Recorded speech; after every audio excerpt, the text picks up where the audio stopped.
En 1962, un hombre llegó a una pequeña ciudad del sur de Francia llevado en una camilla. Tenía 23 años, era militar y padecía un cáncer que había destruido el hueso de su cadera hasta tal punto que los médicos decían que no sobreviviría más de unos meses. Las radiografías eran impactantes. Donde debería haber hueso, había un vacío. Ya no tenía nada que perder. Sus amigos lo llevaron a una gruta donde brotaba una fuente de agua descubierta 100 años antes por una niña analfabeta de 14 años. Se bañó en esa agua, volvió a Italia. Un mes después, se hizo nuevos exámenes. El hueso se había regenerado completamente. En 1976, un comité de médicos de 6 países examinó todos los informes y firmó un documento oficial diciendo que aquella curación era, y cito las palabras exactas, totalmente inexplicable a la luz del conocimiento científico actual. El nombre de ese hombre era Vittorio Michelli, y el nombre de ese lugar es Lourdes. Hoy vamos a adentrarnos en esta historia. ¿Quién fue la niña que encontró la fuente? ¿Qué descubrió la ciencia sobre esa agua? Los casos de curación que hasta hoy no tienen explicación. Y el destino silencioso de Bernadette, la mujer que comenzó todo y nunca pidió nada a cambio. Quédate hasta el final, porque lo que ocurrió con el cuerpo de Bernadette después de su muerte te dejará sin palabras. Si te interesan los misterios de la fe y la historia, suscríbete ahora a Rotas Sagradas. Cada miércoles y domingo hay un nuevo video esperándote. Para entender Lourdes, necesitas entender quién fue Bernadette Soberus. Bernadette nació en 1844 en una familia que alguna vez tuvo recursos. Pero cuando tenía 10 años, todo se vino abajo. Su familia terminó viviendo en una celda abandonada de una antigua prisión, llamada Le Cachot, que en francés significa mazmorra. Un cuarto húmedo, oscuro, donde el moho crecía en las paredes. Bernadette tenía asma severa.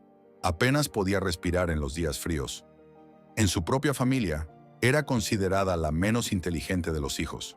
Era, según todos los estándares, la última persona que alguien elegiría para una misión. El 11 de febrero de 1858, Bernadette fue con su hermana y una amiga a recoger leña a orillas del río Gave.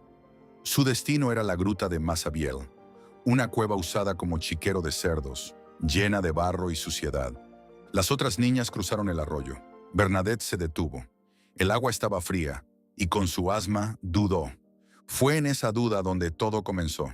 Escuchó un ruido, como un viento, pero sin que ningún árbol se moviera. Miró hacia la gruta y vio una luz. Dentro de esa luz, una figura, una joven vestida de blanco, con un lazo azul en la cintura y una rosa amarilla en cada pie. Las otras niñas no vieron nada, pero Bernadette quedó paralizada. Se arrodilló, sacó el rosario de su bolsillo y comenzó a rezar.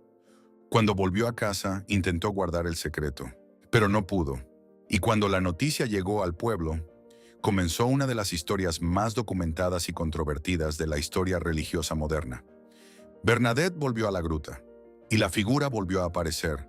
Durante 5 meses, esto se repitió 18 veces. La policía interrogó a Bernadette.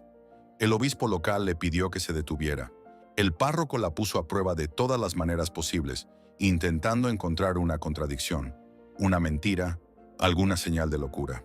Bernadette nunca cambió ni una palabra de lo que decía. Nunca buscó fama. Nunca pidió dinero. Pero el momento que cambió todo ocurrió en la 9ª aparición. La figura señaló un punto en la roca y le pidió a Bernadette que bebiera de la fuente que estaba allí.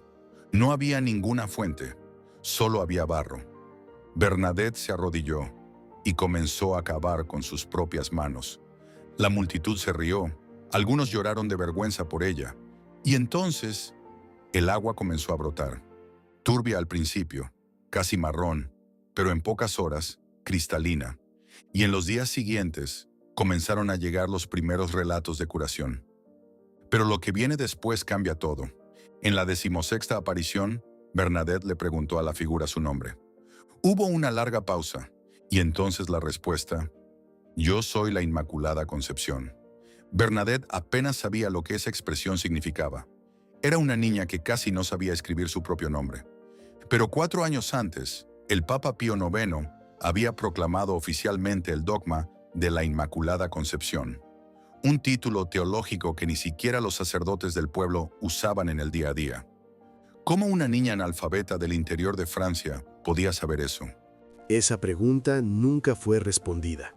Tal vez te estés preguntando, ¿pero esto no es solo fe? ¿Dónde está la prueba? Aquí es donde la historia se vuelve aún más extraña. Desde 1858, más de 7,000 personas han reportado curaciones inexplicables en Lourdes. En 1883 se creó la Oficina Médica de Lourdes, un comité de médicos de distintos países y religiones, incluyendo ateos y escépticos declarados. El objetivo era uno solo: investigar cada caso con rigor científico. Los criterios son extremadamente estrictos. El paciente debe tener un diagnóstico documentado antes de la visita. La enfermedad debe ser orgánica.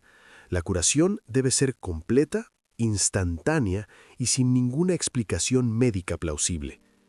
De más de 7,000 casos registrados en 160 años, solo 70 cumplieron todos los criterios. 70 casos en los que la medicina dijo: no tenemos explicación. Y aquí es donde volvemos a Vittorio Micheli. El sarcoma ilíaco que tenía es un cáncer óseo extremadamente agresivo. Las radiografías mostraban que el hueso de la cadera había sido consumido por el tumor.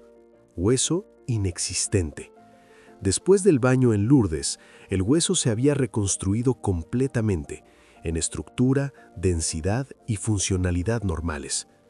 El informe médico dice que esa regeneración es biológicamente imposible, no improbable, imposible.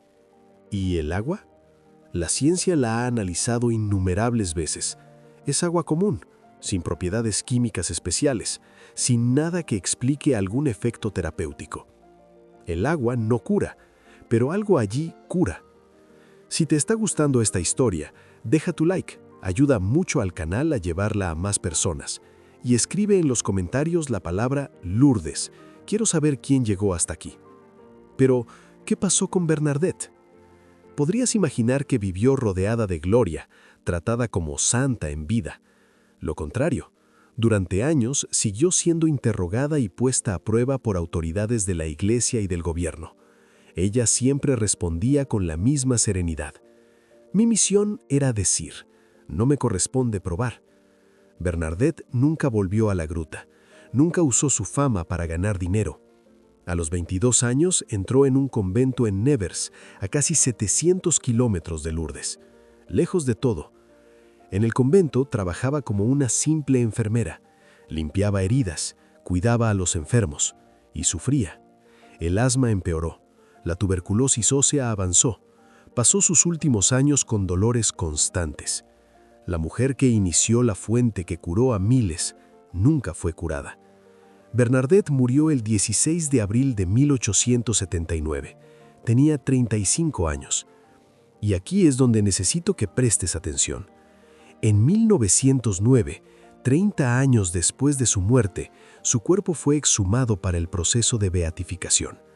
Pero lo que los médicos encontraron detuvo la sala. El cuerpo estaba intacto.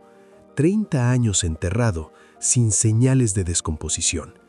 La piel, los rasgos del rostro, las manos, preservados como si hubiera muerto hacía pocos días. Los médicos que firmaron el informe eran especialistas en descomposición cadavérica. No encontraron ninguna explicación.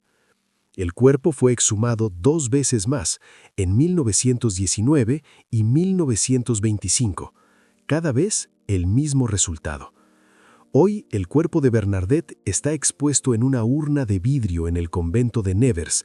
Cualquier persona puede ir y verlo. La niña pobre, enferma, analfabeta, que vivió en una mazmorra y simplemente dijo lo que vio. Canonizada en 1933. Santa Bernadette. ¿Por qué 6 millones de personas al año siguen viajando a esa gruta sucia donde una niña acabó con sus manos? ¿Por qué médicos de distintos países siguen firmando documentos diciendo que ciertas curaciones no tienen explicación? ¿Por qué un hueso que había desaparecido volvió? La ciencia analizó el agua, no encontró nada. La medicina analizó los casos, dijo que son imposibles. La historia analizó a Bernadette y no encontró ninguna razón para que mintiera. Entonces, ¿qué es Lourdes? Tal vez es un lugar donde la lógica se detiene, donde los instrumentos de medición no son suficientes, donde sucede algo que no cabe en ninguna tabla ni informe. O tal vez es exactamente lo que Bernadette dijo, sin rodeos, sin exageración. Yo vi, y eso es todo lo que puedo decir.